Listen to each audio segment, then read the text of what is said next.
સાબરકાંઠા જિલ્લામાં છેલ્લા 15 દિવસથી અવિરત વરસાદ વરસી રહ્યો છે અને હવે સ્થાનિક ખેડૂતો માટે વરસાદ આફત બની રહ્યો છે। જિલ્લાના ખેડબ્રહ્મા, વડાલી, વિજયનગર વિસ્તારમાં ભારે વરસાદ નોંધાયો છે અને જેના પગલે સ્થાનિક ખેડૂતો માટે આ ભારે સમસ્યા સર્જાઈ છે। ગ્રામ્ય પંથકમાં વરસાદી પાણીએ સર્જેલી તારાજીના દ્રશ્યો જોઈ ખેડૂત પણ હવે ચિંતાતુર બન્યા છે। તો બીજી તરફ ડ્રીપ સહિત ખૂબ જ મોટું નુકસાન થયું છે, ત્યારે આ મામલે સ્થાનિક ધારાસભ્ય રાજ્ય સરકારમાં લેખિત રજૂઆત કરશે। જો કે ખેડૂતો પણ હવે વરસાદ સામે રાજ્ય સરકાર પાસે સહયોગની અપેક્ષા રાખી રહ્યા છે।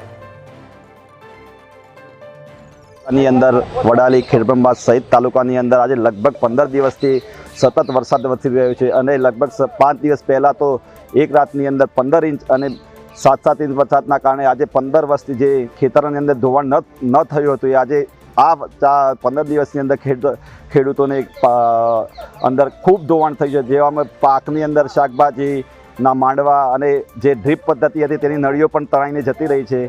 તો આ સતત 15 દિવસથી વરસાદ ચાલુ છે અને ખૂબ વરસાદના કારણે લીલો દુષ્કાળ થાય એવી પણ ખેડૂતોને આશા છે કે આ વર્ષે લીલો દુકાળ પડશે અને જે નુકસાન થયું છે એનું અમે સરકાર તરફ આશા રાખીએ છીએ કે જે આનું સર્વે થાય અને જે નુકસાનનું વળતર થોડું ચૂકવવામાં આવે તો ખેડૂતોને થોડી રાહત મળે। બનાસકાંઠા જિલ્લામાં છેલ્લા અઠવાડિયામાં અતિશય ભારે વરસાદ થયો છે। એમાં પણ ખાસ કરીને ખેડબ્રહ્મા તાલુકામાં સરકારી ચોપડે લગભગ 12 ઇંચ કરતાં પણ વધારે વરસાદ નોંધાયો છે। પણ વાસ્તવિક પરિસ્થિતિ એ છે કે ઘણા ગામોમાં 15 થી 17 ઇંચ કે 18 થી 20 ઇંચ સુધીનો પણ વરસાદ જોવા મળ્યો છે। એ વિસ્તારના ધારાસભ્ય તરીકે મેં પરમ દિવસે જ રોદરા ગામની મુલાકાત લીધી હતી। ત્યાં સરકારી રસ્તાઓ ધોવાઈ ગયા છે, લોકોના ખેતરો ધોવાઈ ગયા છે, લોકોના ગાય ભેંસ તણાઈ ગયા છે, લોકોને ડ્રીપની પાઇપો પડેલી એ પાઇપોના રોલ આખા તણાઈ ગયા છે।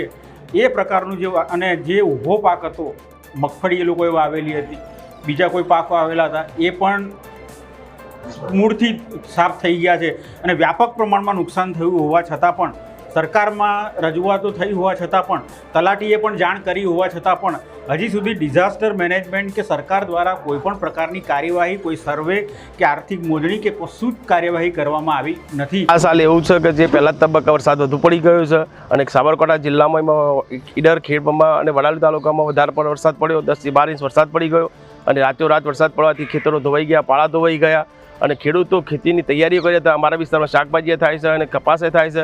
એમાં જેની શાકભાજી મૂકી એ બધી વરસાદ ચાલુના કારણે પીળી પડવા મળી છે, કપાસ જવાની તૈયારી છે અને હાલ એટલો બધો વરસાદ ચાલુ છે, નવી આગાહીઓ ચાલુ છે કે હાલ જો જાણે લીલો દુષ્કાળ પડ્યો એવી તૈયારીઓ હાલ લાગી છે। ખેડૂતોને કોઈ આશા નથી, સરકાર ખેતીમાં કોઈ રાહત મળી નથી, કોઈ ખેડવાની તૈયારી નહીં થઈ અને આ સાલનું સર્વે કરી અને વળતર મળે એવી અમારી આશા।